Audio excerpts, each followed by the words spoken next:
नमस्कार दोस्तों, आज की वीडियो में हम डिस्कस करेंगे कि मेल सेक्सुअल प्रॉब्लम कौन कौन सी होती है, यानी कि पुरुषों में यौन कमजोरी कौन कौन सी होती है, कौन कौन सी यौन बीमारी होती है, इसके कारणों के बारे में जानेंगे और इसके ट्रीटमेंट के बारे में जानेंगे।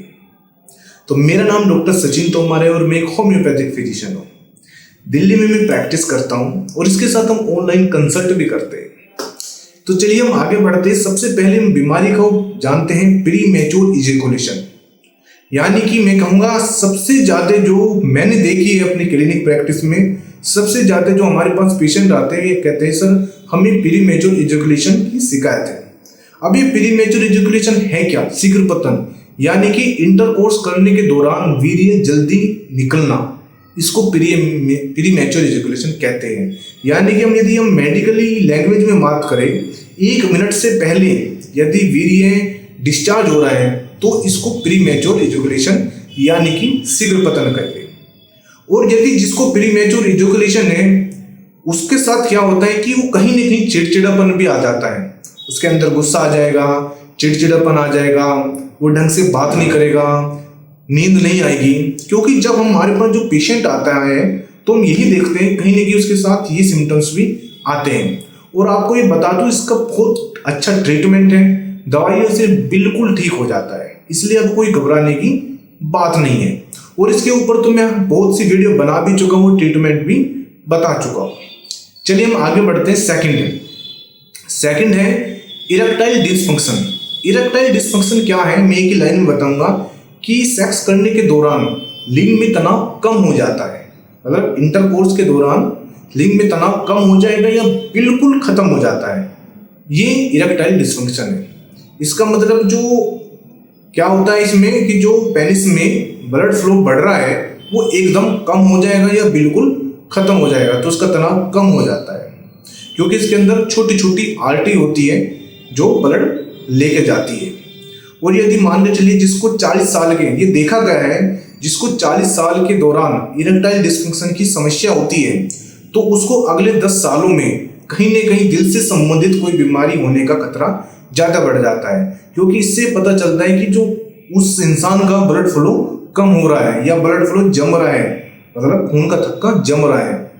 और एक और बात बता दो, इसका भी बहुत कहने का मतलब दवाइयों से मैंने कितने पेशेंट इन दवाइयों से ठीक किए हैं। और होम्योपैथी में तो इतनी चमत्कार दवाई है कि 10 से 15 दिन में हम इरेक्टाइल डिसफंक्शन ठीक कर देते हैं। और जिसको दवाई नहीं खानी इरेक्टाइल डिसफंक्शन में, बहुत पेशेंट होते हैं कि सर हमें दवाई नहीं खानी, उसके लिए हम वैक्यूम पंप होता है, पेनिस वैक्यूम पंप, ये है पेनिस वैक्यूम पंप, इसका हम इस्तेमाल करते हैं। इससे भी हमने देखा है कि पेशेंट बिल्कुल ठीक हो जाता है, इसमें कोई दवाई की जरूरत नहीं पड़ती। इसके ऊपर मैंने एक वीडियो बना रखी है, वो भी आप देख लेना। तो कहने का मतलब है कि इरेक्टाइल डिसफंक्शन भी ठीक हो जाता है। नेक्स्ट बात करते हैं थर्ड की, और ये भी बहुत ज़्यादा है, ये है मेल इनफर्टिलिटी। ये कब है? यदि शादी के 1 से 2 साल बाद कपल है, यदि 1-2 साल बाद जो वो बेबी कंसीव नहीं कर पाते, मतलब बच्चा कंसीव नहीं कर पा रहे, तो इसका मतलब कहीं ना कहीं जो मेल इनफर्टिलिटी का शिकार हो जाता है। तो जब हम उनका चेकअप कराते हैं या टेस्ट कराते हैं तो कहीं ना कहीं उनका जो स्पर्म काउंट है वो कम होता है या बिल्कुल नील होता है। और आपको ये बात बता दूं, यदि आपका स्पर्म काउंट कम है किसी का भी, लेकिन जो मेडिसिन है इससे बहुत तेजी से हमने देखा है कि जब हम दवाई देते हैं 15 से 20 दिन बाद जब हम टेस्ट कराते हैं, 1 महीना बाद हम टेस्ट कराते हैं, उसका स्पर्म काउंट बिल्कुल बढ़ जाता है, मतलब नॉर्मल साइज में आ जाता है। तो इसमें भी घबराने की कोई बात नहीं है।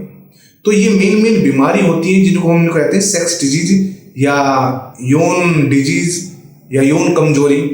ये 3 बीमारी मेनली पुरुषों में देखी गई है। यदि आपको कोई इनमें से तीनों में से कोई भी बीमारी है तो निसंकोच हमसे बात कीजिए। हमारे जो स्क्रीन पर नंबर आपको दिखाई दे रहा है, हमारी पूरी क्वालिफाइड डॉक्टर की टीम है, हमसे कंसल्ट कीजिए और हम बात करने का कोई चार्ज नहीं लेते। कहीं ना कहीं हम आपको सही रास्ता दिखाएंगे। क्योंकि जो मैंने वीडियो बना रहा हूँ, ये चैनल बनाया है, मेरा एक ही पर्पज है, एक ही इंटेंशन है, कहीं ना कहीं जो आपका पैसा है वो बर्बाद होने से बचा सको। तो मुझे उम्मीद है कि आज की वीडियो आपके लिए बहुत हेल्पफुल रही होगी। तो मिलते हैं नेक्स्ट वीडियो में। धन्यवाद।